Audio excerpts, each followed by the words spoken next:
This is going to take a second to get everyone set up with PowerPoint.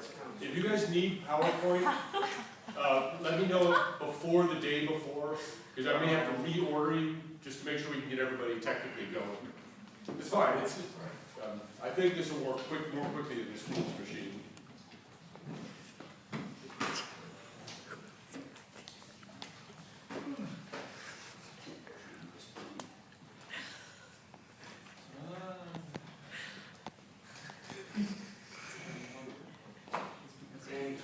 Would it be possible to get you to change the slides? Something in there so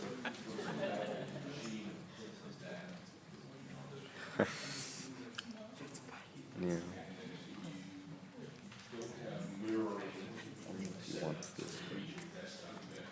I have a USB also. I mean, I have a jump drive also. Does that possible? This is good. You know what it is?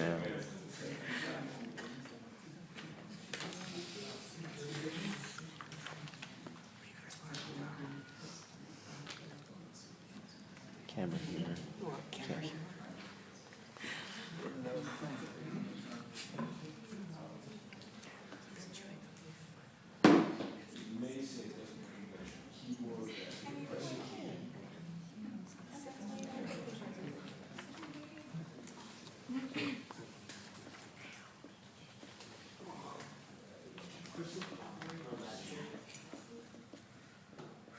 Wait, just press it with the Z. Z? That's it.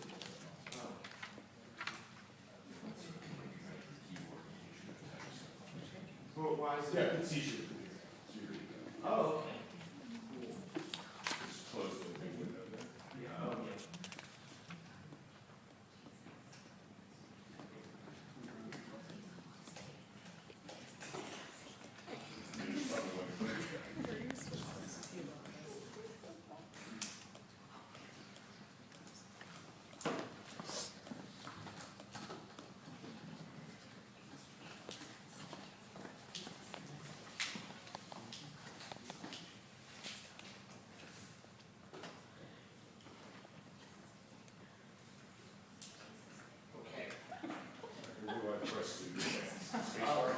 I would just do a down arrow.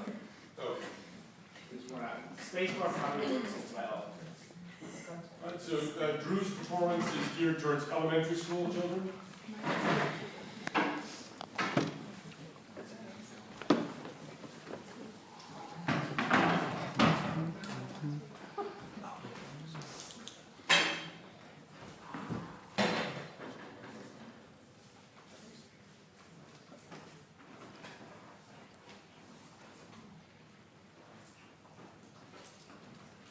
Hello.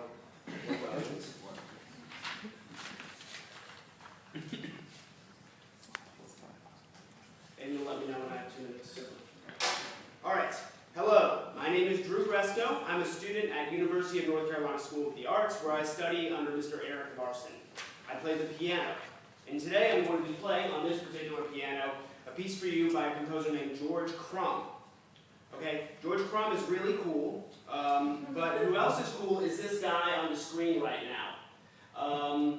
That's Giotto di Bondone, I suppose, and he's a very famous artist, and I'll tell you why. If you go ahead to the next slide.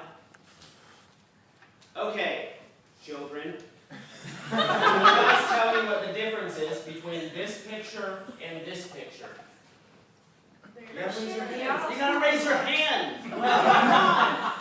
Okay, you there in the pink shirt. They're shaped differently. Okay, good try. You there in the back. Colors are different. Okay. Oh, one's 3-dimensional and one's 2-dimensional. You're right. Wow. You're right. This one's completely flat, and this one has perspective. Okay. What's really neat about Giotto is that he kind of bridged the gap between these two different kinds of art, right? So there's one on the left that's completely flat and 2-dimensional, and there's one on the right that's 3-dimensional. Giotto is a late Renaissance, no, he's an early Renaissance or late medieval painter. So he was one of the first people to start using this thing called perspective that makes things appear three-dimensional. If you go ahead to the next slide.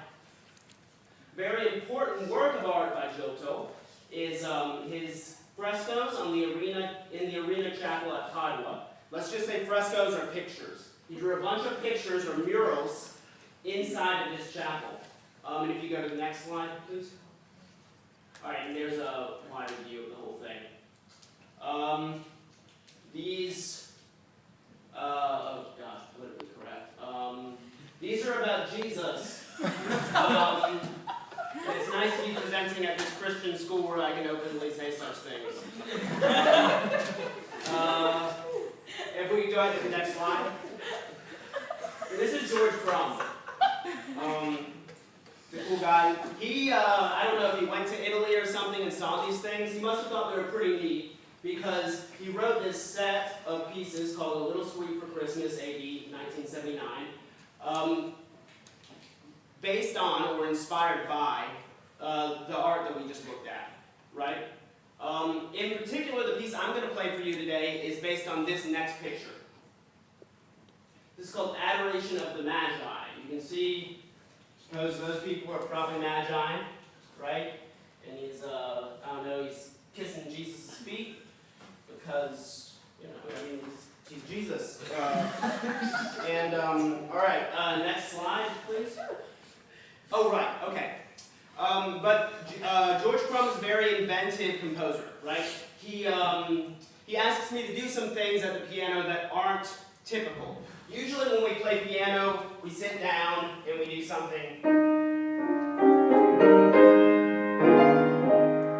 We're playing on the keys. George Crumb asks us to play inside the key. The first technique he asks me to use is called, is a technique known as harmonics. When I do that, I'm stopping the string halfway through. So it's a note that sounds like this begins to sound like this. The second note that I played, it's actually the same key on the keyboard, is twice as high as the first note I played. That's because I'm stopping the string halfway through by putting my finger on a certain point, and that raises the sound.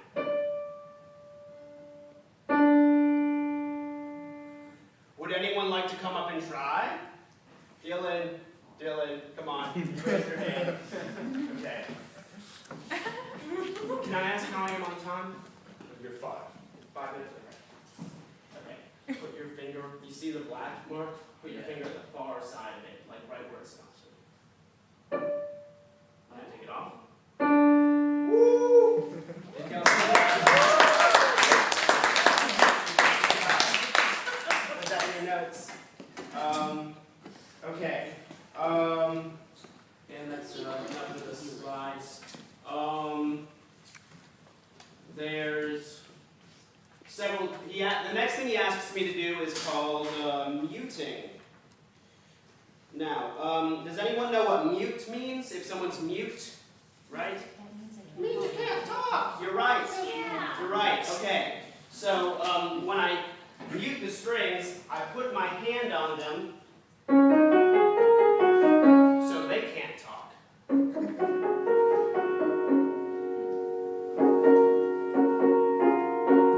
Right? The next thing he asks me to do is, and if I were giving this presentation outside of a 10-minute context, I'd ask people to come up each time. The next thing I'm going to show, y'all may want to come up just because it's so fun to do, regardless of how much time we have, is called a martellato, which we don't usually get to do at the piano, but in this particular instance, we get, well no, I won't talk about that yet. First I'm going to talk about pizzicato. Okay? Pizzicato is where instead of playing on the keyboard, we play inside of it with our fingers.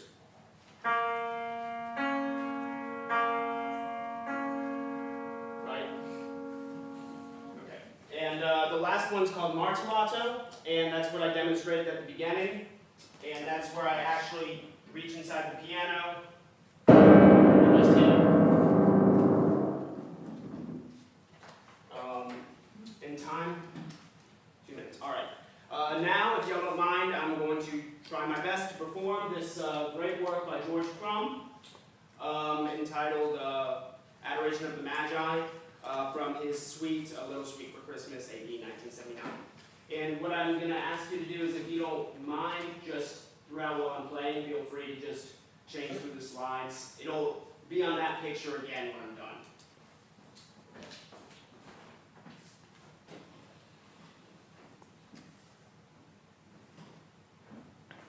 Drop the music.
You there in the back row.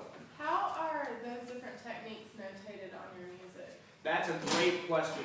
There's actually a whole page at the beginning of what I'm of the whole suite, right? Like, so I showed you the front cover. Turn the page. There's this whole page dedicated to listing how to do all the stuff that I have to do in the suite. Actually, before one plays it, you have to go in the piano, which I had to do yesterday, and mark where I'm going to put my fingers with the marker. Right? Bill's actually okay with that. Bill Huseman, he actually is okay with that. You also, for some, you have to put sticky notes on the dampers, and which are these things, these black things you can't see because of the angle, because of your perspective. They're unity. Yeah, so George Crumb has a lot of very inventive ways of letting you know what to do, and he kind of makes his own notation.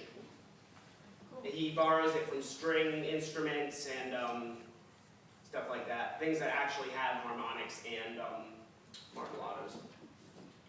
Any other questions?